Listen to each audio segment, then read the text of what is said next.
people will see it anyway, whether you try to hide it or not. They, again, let me repeat for the person in the back, they will see the mistake anyway.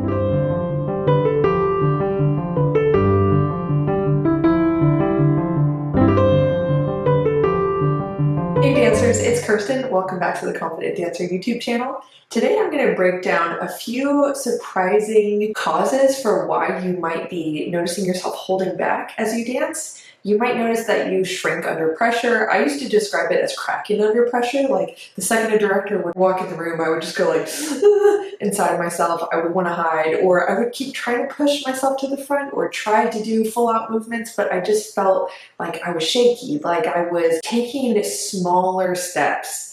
If you resonate with any part of that, if you feel like you catch yourself holding back as you dance, I wanted to make this video to bring some clarity as to what could be going on beneath the surface in your mind that's causing you to do that, because I really do believe that the first step to resolving these things is understanding it, knowing what's really going on the inside. So we're going to break a couple of the common causes down today, and I'll give you some tips on how to start resolving those on your own, although this won't be like a full list of resolutions to these issues, because a lot of times it is helpful to get individual support on these things, or just do a deeper dive yourself with journaling. But I want to get you started in understanding what's going on and what are some first things that you can start to do about it so you can dance more full out, more freely, more like yourself, especially in higher pressure situations. Cause number one is a fear that if you really dance full out, and if you really show your true self, that you will hurt more if you are rejected for who you really are. This is really a vulnerability issue. And you guys, all of this is so relatable. You are not alone if you struggle with these things. I have definitely experienced all of these fears and core issues that I'm going to be describing to you today, which is partially why I can talk about them with clarity, because I get it. I know that dancing is such a vulnerable thing, especially auditioning and really constantly putting yourself out there.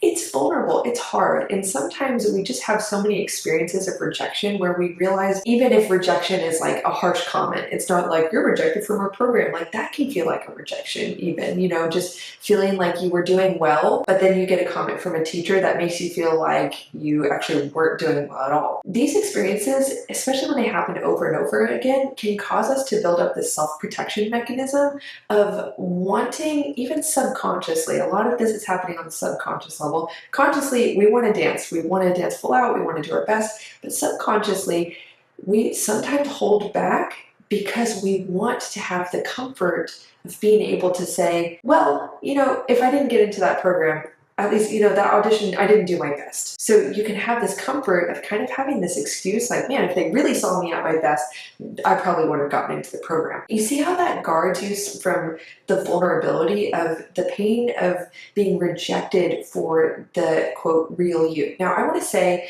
it is really important to come back to remembering that detaching meaning from like you really sharing your best dancing and you not being a fit for a program. I think it's really, really important to remember that in this life, we all have free will and you are allowed to dance your best, and the program, the company, the director who's casting for a show, they are allowed to have their own opinions about what they're looking for. And we won't always understand the why behind their decisions. Or with corrections, it is something that feels very personal when we receive corrections, but oftentimes it's just that it feels personal. It's not always so personal. And so I think it's really, really important that if you notice this self-protective behavior within yourself of holding back because you don't want to be rejected for how you really dance or who you really are, then remember to allow other people to have their own opinions, and remember that you can have your own. We all have free will, and that's a good thing. B, just because you aren't accepted by every single person, or you don't get every part or get into every program, it doesn't mean that when you aren't rejected that you are a bad dancer. You get to be in control of what meaning you create out of that event. And then the last thing is to most of all remember that you have survived every disappointment. You have survived every negative emotion you've experienced up until this point. So remember that you get to ask yourself, is it more worth it for me to really put myself out there and perhaps at worst experience the sting of the feeling of rejection? Is it worth it for me to do that? Or is it more worth it for me, really, if I'm being honest with myself, to hold back and never really give myself the full chance to be accepted for all that I can really do? Ask yourself the price that you're paying for assuming that it's better to avoid that unpleasant emotion than to really put yourself out there. Chances are it's not a better outcome. Cause number 2 is that you might be attached to being seen as perfect. If you feel like people always have to see you at your best, they cannot see you make a mistake. Like if you made a mistake, that would be so embarrassing, so bad, it would really mean something about you, that would be so embarrassing. Basically, if you feel overly attached to only showing people your absolute best all the time and you want to be seen as perfect and you always want to be received well, then okay, you're attached to an impossible outcome. We're not perfect. I often say that in order to do your best dancing and really, really fully put yourself out there to be able to achieve your dream outcomes, you have to be willing to give your 100%, which will involve showing the 5, 10, 15% in there of your imperfections, your flaws, and your mistakes. In giving it all, you have to also be willing to let people see your imperfections and do with those things what they will. And that's where it gets messy. It's tricky because in ballet, we often work so hard because we're working towards this image of perfection that is motivating, but we also consciously know that it doesn't exist. We logically know that, but emotionally, we really want to believe that we can curate ourselves and manipulate the way people see us and hide our mistakes and work on ourselves just enough to where people don't have to see our messiness. So remember that you are being brave and you are really, I love to say, you are giving yourself a chance for your dream outcomes by allowing people to see that little bit of mess that is in all of us. So with this, if this is a challenge for you, I want to encourage you to look around at the other dancers around you and notice that whenever they make a mistake, you might have a passing thought about it, but ask yourself, do you really feel like super sad for them? Do you feel embarrassed? Do you feel like, oh, that person should have hit in the back and they should not have been seen, you know, the way that you might feel if you were to be that person? No, you probably don't feel those same emotions. So remember that other people, yeah, they might have passing thoughts that might even sound kind of judgy, but it's in their head. Like, what are they going to do about it? Also, they're probably not experiencing nearly as many thoughts about, oh, that was so bad, or the feelings that you're feeling. So remember, it's not personal. You know, we're not all sitting there like, oh my gosh, did you see her doing this, that, and the other? If anything, I think that people are kind of relieved when other people make mistakes because it's like, oh, okay, you know, I'm not the only one. You know, we always want to know that we're not the only one who messes up. With this point, again, if you're overly attached to being seen as perfect, this is both a vulnerability issue and a control issue. You need to let go of that control.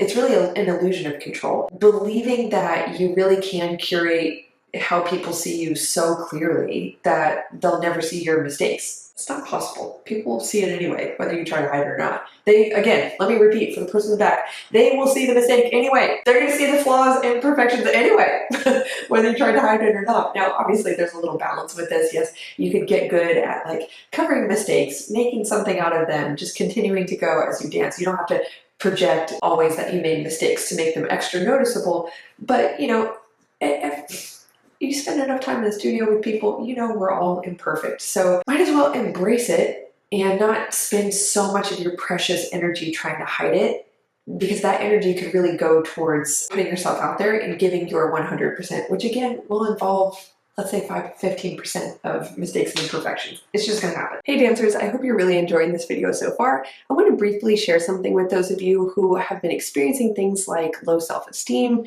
performance anxiety, self-doubt, putting a lot of pressure on yourself, comparison, caring a lot about what other people think, relying on external validation. I could go on and on and on about a lot of these common mental struggles that a lot of us dancers face, especially if you're dancing and training and performing at a high level. If that's something you've been experiencing and you really long to have the mental skills and support to be able to overcome performance anxiety, know how to perform well under pressure, overcome self-doubt, and actually start to trust and believe in yourself for real and build real confidence so you can enjoy dancing again and perform to your highest potential, if that's something that you want, that's exactly what the Confident Dancer Coaching Program is designed to help you do. This is my individual mindset coaching program that I've designed to help dancers build a healthy mindset that actually helps them to feel and perform their best consistently. If this is something you're interested in seeing, if it's a good fit for you, just click the link below to visit theconfidentdancer.com, learn all about what the program includes, how it works, read incredible testimonials from past clients that I've worked with, and schedule a free 30-minute consultation where you and I can connect, discuss your goals and challenges, and see honestly if working together would be a great fit for you personally. That's the best next step, and since it's no strings attached and totally risk-free to you, might as well give yourself the gift of pursuing this and seeing if it could really be that thing to take you to the next level in your dancing. So if that's something you resonate with or interested in, again, head to theconfidentdancer.com, and I look forward to connecting with you there. All right, let's head into the rest of the video. The next reason why you might be holding back in your dancing is one of the most common that I see as a mindset coach, which is you might not trust yourself. At some point in every person's journey of getting older as a person and as a dancer, we all have the experience of witnessing ourselves making embarrassing mistakes or experiencing things that feel like failure. And one thing that often happens when we experience things like that is those experiences break trust within ourselves. We think, oh, I never thought I would mess up like that, or oh, I thought I was a better dancer than that. And then I went to my first summer intensive audition and everyone else is so much better than me. I didn't think I was this bad. These moments can cause us to lose trust in our ability to judge ourselves. It can cause us to lose trust in our ability to follow through on what we say we're going to do. It can cause us to lose trust in our ability to deliver or do difficult steps, recover from mistakes, handle challenges. These are all experiences and things that cause us to break trust in ourselves. So a big part of what I do when I work with dancers individually to help them build a healthy mindset and a confident mindset that helps them to perform and feel their best is I ask them the question, what do you struggle to trust yourself to do? I'm looking to draw out where have they broken trust with themselves? Is it from past experiences that haven't been resolved? Is it from negative beliefs they're holding on to about themselves? Is it from a teacher who constantly told them things that caused them to feel like they can't trust themselves? Whatever that is, I always try to find, okay, where have you broken trust with yourself and what do we need to do to start repairing that? Whether it's through action, starting to make a plan and say, okay, well, what will you do to get better at this thing, to start showing yourself, hey, you can do this? Or what negative beliefs do you need to let go of? What is the change in the story that you need to have? You know, when I say story, I mean the story you tell yourself about what you're capable, who you are, things like that. It is so important to practice trust with yourself, and a great way that you can start to rebuild this, if this is your issue, is ask yourself the question that I posed earlier, which is, what do you struggle to trust yourself to do? And when did those things start to become a problem? Look for the core events that happened in your life or core causes that you can think of that might have caused you to break trust with yourself. And then you can ask yourself, what do I need to learn or what do I need to do in order to start rebuilding that trust with myself?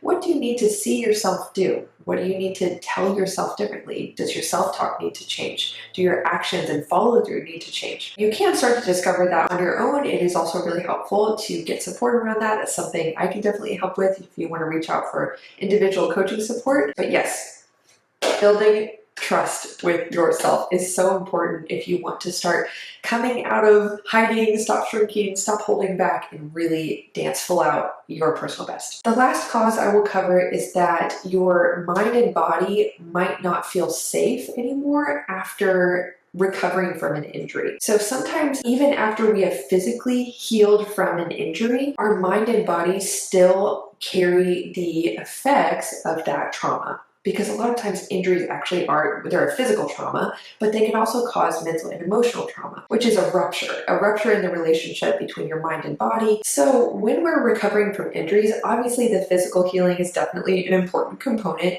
but mentally and emotionally healing from the injury looks like training your mind and body to feel safe again, doing trigger steps especially, or even dancing in general. For me, I had several very triggering steps that were associated with moments where I got injured really, really badly. So honestly, I would literally get PTSD symptoms coming up when I would do certain steps that in the past I dislocated my patella doing those steps. You know, it's understandable. That was a traumatic event.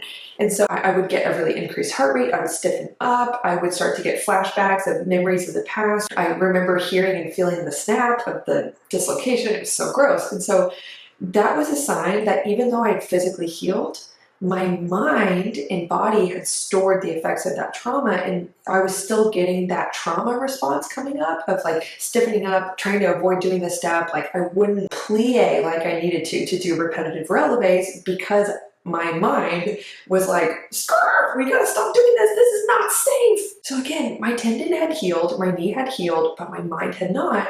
And so I could only go so far in my recovery from the injury because I wasn't able to fully do the steps normally as if I had a healthy body. So I kept compensating when I would do certain movements because that fear response was still there. And this is something I have techniques to help clients through as a practitioner of neuro-linguistic programming, and I'm trained in several modalities that help to repair that relationship between the mind and the body like that. So again, if that's you, you can definitely reach out for help. But even just knowing that that might be happening can create a lot of resolution. You can recognize consciously that you do not feel safe in your body, or you do not feel safe in your body doing certain steps. And just realizing, oh, it's not that I can't do the step, it's that my body still thinks that that's unsafe for me to do. So then you can start approaching your practice differently, doing the movement slowly, helping your body to regain the feeling of safety doing that movement. So do it slowly, do it while you're breathing easily. Keep your state of mind relaxed, breathe, stay calm, and you can slowly give your body and mind evidence through experience that you are safe doing this step again. But that is a really, really big cause that I see a lot of dancers struggling with, but they don't necessarily know what's going on. So I definitely want to make sure you know about that one. So dancers, I hope you really found that this video was helpful for you. I would love to know what you think in the comments. Let me know if one of the tips really, really resonated with you in particular. I'd love to hear. And I hope to see you again in next week's video. Thanks for watching. Bye.